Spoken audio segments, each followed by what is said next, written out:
This is 13 ABC Action News. The building is totally gone. Totally gone. I've never seen a fire level of building like that. An overnight fire kills 2 people and raises questions about how it happened and why it has happened again. The fire started just after 11 last night at the Hidden Cedars condominiums in Springfield Township. Good evening, everyone. Thanks for joining us. I'm Diane Larson. And I'm Lee Conklin in Springfield Township at the Hidden Cedars condominium complex, just in front of Building G, which is just about gone. There's just a partial, there's a part of the wall that remains right now, and firefighters still on scene 17 hours basically after this fire broke out last night. They are inside what remains of Building G, still trying to put out some active fire in there, and they believe that they're going to be here for at least 1 or 2 more days, putting out small fires, small hot spots in that portion of the building where 2 people have lost their lives. Bring it back here now live, and Diane, you mentioned it's happened again, 2000, 2003, 2006, 2009, and again in 2011. We'll talk more about the history of the fires here at the Hidden Cedars condominium complex in just a minute. But first, we have team coverage of this fire for you tonight. Springfield Township Fire Chief Barry Kuzno says it could be days before they determine what caused this fatal fire that claimed 2 lives here in Springfield Township. Want to bring in our Alexis Means, who has more on the investigation to find out exactly what caused this fatal blaze. Alexis? Well, Lee, this investigation is far from over. TPD's Technical Crime Unit was brought to the scene to help out with this investigation. Take a look up here. There are cameras all over this apartment complex, but no word on if they were rolling when this fire started. The massive Hidden Cedars apartment fire lit up the sky and forced Lucy Barnes to run for her life. She lost everything and has many questions. Who started it, if it's arson? I know. Springfield Township's fire chief says they don't know how the fire started. I've been on Springfield Township Fire Department for 16 years, and this is the first fatality we've had during my tenure out here in the township. He confirmed 2 people died in the fire. Firefighters spent the day using heavy equipment to sift through debris looking for the victims. Everybody has been accounted for. We did request a K-9 unit out of the Cleveland area. They are going to come through and do a quick search for us, just for a peace of mind, to make sure that we've located everybody if there is anybody else in there. Investigators say it didn't take long for the fire to spread throughout the 3-story building, and that concerns the fire chief. It's mainly due to the construction. It was prior to any advanced fire codes that have been enacted, in the 80s. They don't have any fire stops in the buildings. They don't have any suppression systems or any sprinkler systems. So they have a common attic space. Once the fire gets in the attic, it spreads the entire length of the building pretty quickly. Concerned residents looked on as firefighters put water on the hot spots. 13 ABC caught up with the owner of the building. I'm from 13 News. My name's Alexis. I know you own the building over there. I wanted to just kind of get... I am not going to do anything. No comments or anything today? No. He declined to answer any of my questions. Investigators will look at a number of things in hopes of determining how the fire started. We can tell by the burn pattern. Hopefully we can determine where the origin of the fire is, and once we pinpoint that origin, then we can look further for anything that may have caused the fire. A fire that killed 2 left dozens homeless, and this fire victim with many questions. Just try to find out how it started, and if somebody was doing it intentionally. Now, the next couple days, firefighters will be moving this debris around, using heavy equipment to move it around to try to get to those hot spots underneath, because this was a 3-level building. And again, Lee, they have no idea at this point what caused that fire. All right, a 3-level building where some people had to literally jump for their lives last night. Right. All right, Alexis, thank you. And this scene created an all too familiar scenario out here: chaos, concern, and just a lot of panic as that building went up in an absolute inferno last night. Our Christine Long continues team coverage now. Just a big flame shooting up, smoke everywhere. Michael Wick and Rachel Tracy were on their way home around 11 Sunday night when they saw this blaze ripping through Hidden Cedars condominiums. Tracy panicked. Her sister and nephews were inside. I didn't know what building it was. I didn't know where it was. I didn't know where they were. My nephews are little babies, and I didn't know what building was on fire. I just got out of my car and ran. That's all I could do is I ran to the building. And thankfully they were out and they were across the street with some neighbors. Building G was engulfed. Tyler Grayson lives in the building next door, which fire crews also evacuated. Grayson tried to help his neighbors. Whenever I heard my friend scream, I ran over to there and busted out a fire extinguisher and tried spraying the front door so I could get through, but there was no chance of me getting through there.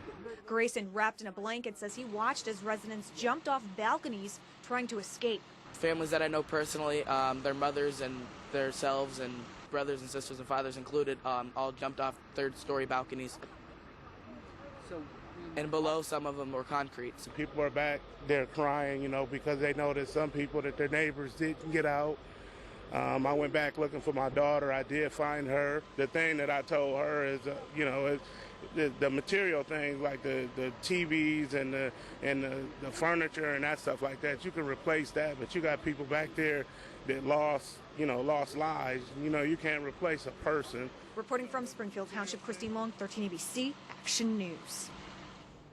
And we have yet to get confirmation on the names of those who did lose their lives. We understand they are those of two males, once again, who have not yet been identified. And we want to bring in our Amy Montgomery. And while we want to make sure that we have confirmation, Amy, we did talk to a woman who believes she lost her brother in this fire. Maybe you could speak to that. That's right, Lee. We spoke with her earlier today, and she was obviously very devastated because she says that her brother, Orlandia Dixon, lived in Building G, and as you can see behind me here, there really isn't much left. Now, Vanessa Autry says that her brother did not make it out overnight. She says she used to live there with him, but recently moved, and Dixon had then been staying there with his daughter and grandkids. Now, she also says that she moved out again just a few months ago and is obviously thankful that she's okay, but is now mourning the death of her brother.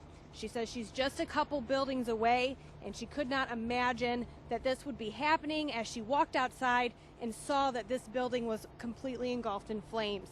Now, Autry says that her brother was a father and a grandfather. In fact, she says that he moved here recently to be closer to his daughters.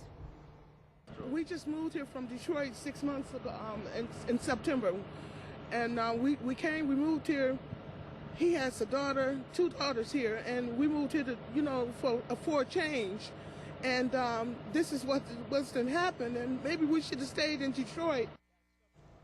Now, again, there is another victim in all of this who also lived in Building G here. Now, we are hearing reports that that is also a male. We're still waiting to get this confirmed with firefighters. They say that they're waiting on dental records at this point, Lee, right, because, as you can tell, quite a bit of damage here. So they're just waiting to see from this point on. At the outset, 8 people missing, 6 accounted for, and 2 people who did lose their lives. That's right. Okay, Amy, thanks very much. Red Cross, by the way, helping more than 30 people who lost everything in that building in the Hidden Cedars fire. At midnight last night, disaster volunteers were on scene from the Red Cross, helping victims with food, clothing, and shelter. And depending on the needs of the victims, they could be getting help for at least a week. Last night, a lot of them woke up to a room full of smoke. A lot of them woke up to just an experience that they never thought they'd have to deal with. A lot of times it's overlooked, but peace of mind is always number one. And if you're a victim of this fire and if you need help, you're watching us right now, please call the Red Cross at 419-329-2900. 419-329-2900. And as we pointed out, we've been mentioning throughout, as this story continues to unfold and develop, this is far from the first time that a fire has broken out here at the Hidden Cedars condominium complex. It was back in 2000, the first one that broke out, but we'll take you up to 2009. First of all, an entire building went up in flames here, much the same as this one. Residents, though, were able to make it out safely as the fire burned, but a lot of people lost everything. That fire destroyed 18 condominiums, displacing more than 30 people. Take you back to February of 2006. Building B here caught fire. It took more than 3 hours for crews to get that blaze under control. More than 20 people lost their homes. Investigators didn't determine an exact cause, but said they thought an electrical problem in one unit could have been to blame there. In 2003, deputies say for 2 nights, somebody torched 3 cars and set a storage closet in one of the buildings on fire. Police arrested 3 teenagers in that incident. And then when all the litany of fires began, back in the year 2000.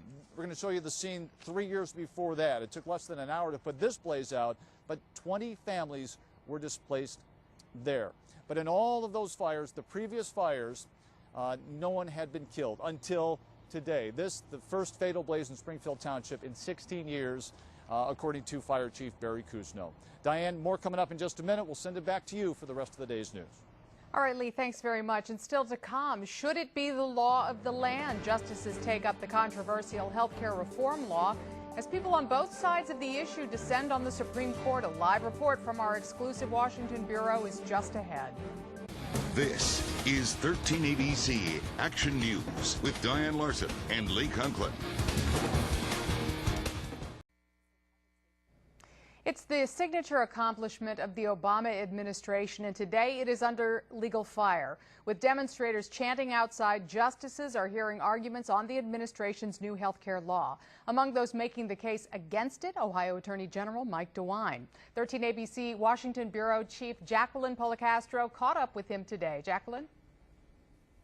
Good evening. Well, Attorney General DeWine told me that he believes the president's health care reform bill is bad for Ohio because it would cost millions and millions of dollars. He also told me he believes this debate is all about freedom. It's your health and your money.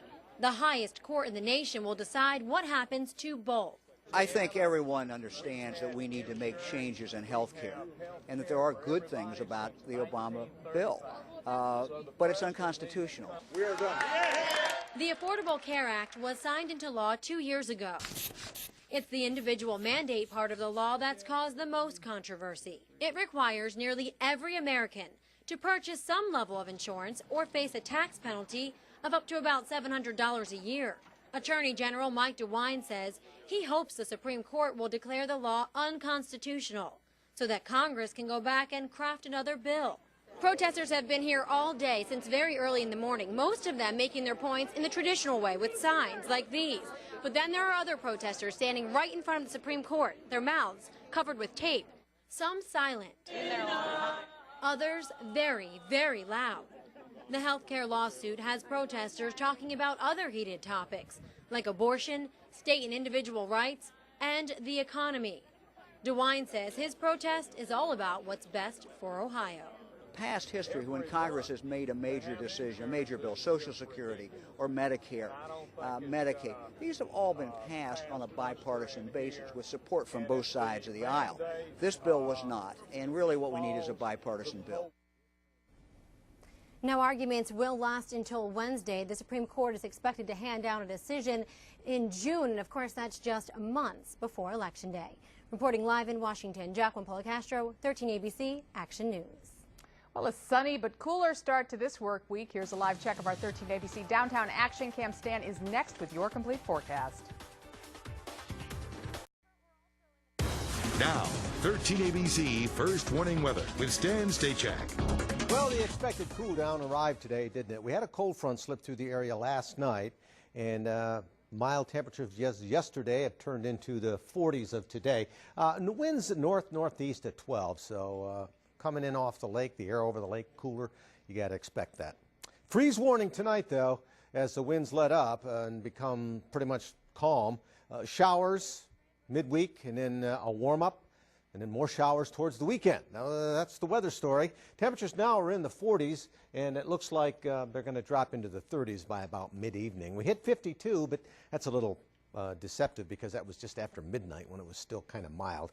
Eventually dropping into the mid-30s for an overnight low. No precipitation today as this front came through dry, as we say.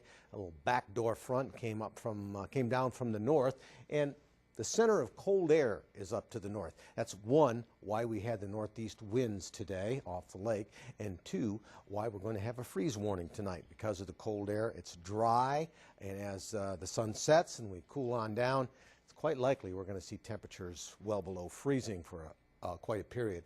A Doppler radar shows some showers off to the northwest. Moving into the dry air mass, though, they're shrinking up. However, there's associated with a large area of cloudiness to the west, the lead edge of which is also drying up. But if enough of this cloud cover could get overhead, it would give us a blanket to at least keep the freezing temperatures from being a prolonged freeze. That is a possibility that it could be the saving system in all of this, but it still does look like we're going to get below freezing. Predictor by the hour indicating overnight that it is a possibility that some cloud cover could work in towards morning, but it moves out and partly sunny skies for Tuesday.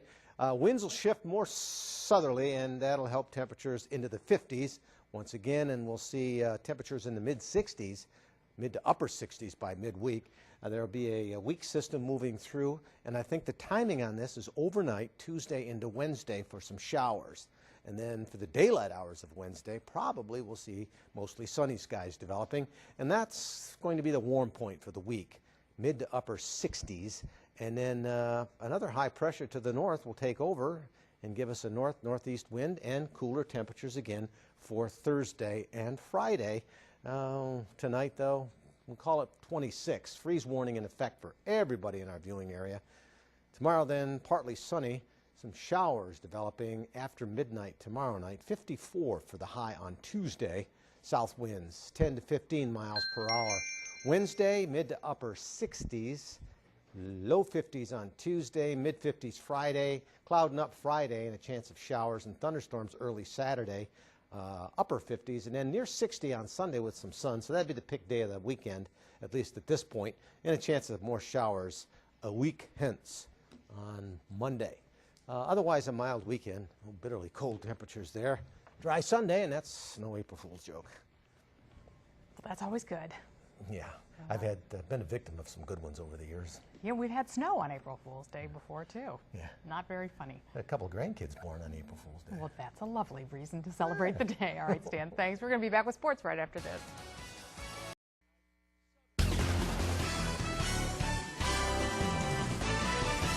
A great weekend for the Buckeyes, but now that Monday's here, it's time to get back to work. The fun is over as Ohio State seeks its first national championship since 1960. I'm excited. I think, 6 years ago, I probably didn't enjoy the moment as much as I wanted to or needed to. But truth be told, I probably won't enjoy this one either, and we'll get down there and try to play our best basketball.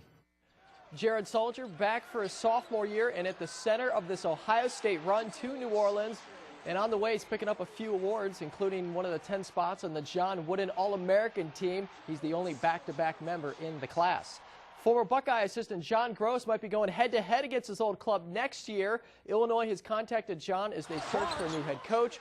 Gross led the Ohio University Bobcats to the Sweet 16 this past week, but lost to North Carolina in overtime. It was their second trip in 3 years. Hens opening up next week. The roster starting to take shape. Some familiar faces back this year, including Ryan Strebe, Argenis Diaz, and Audie Siriaco. Also, Jacob Turner, the Tigers' top prospect, will start the year in Toledo. He was in the running for the 5th spot, but right shoulder tendonitis bothered him through the spring. Indians pitcher Roberto Hernandez, a.k.a. Fausto Carmona, has agreed to a restructured contract after his little identity situation in the Dominican Republic. His base salary drops from $7 million to $2.5, but he can remake $2.5 million through performance bonuses, and he's still down in the Dominican right now applying for a visa. Big circus in New York today. The Jets introduced their new backup quarterback, the one and only Tim Tebow. And with so many reporters covering this, the Jets had to move the press conference to their practice field. I'm excited to be a Jet, to go out there and to help this team any way that I can. And whatever my role is, however I can expand that role, I'm going to try to do that. And every day in practice, I'm going to go out there and compete and try to get better as a quarterback and try to figure out any ways possible to help this team. No idea what to make of this, but Tim Tebow in New York sounds like a lot of fun. That's sports. We'll be back here in a minute. Before we leave, we want to take you back out live to the scene of the Hidden Cedars condo complex in Springfield Township. A massive blaze there late last night claimed the lives of 2 people. One building was destroyed. At this point, investigators still don't know the cause. We'll have much more, of course, on this coming up tonight. at 11 o'clock. Stan, weather-wise, what's going to be like? Well, we're looking for temperatures to drop into the 30s this evening and getting pretty close to dropping below freezing about the midnight hour. So there is a freeze warning in effect. Temperatures will drop into the 20s. All right, and that is 13 ABC Action News at 6. We're back with all new news tonight at 11. For Lee Conklin, Stan Stachek, Joe Nugent, and all of us at 13 ABC, I'm Diane Larson. Thanks for watching World News with Diane Sawyers. Coming up next, have a great night.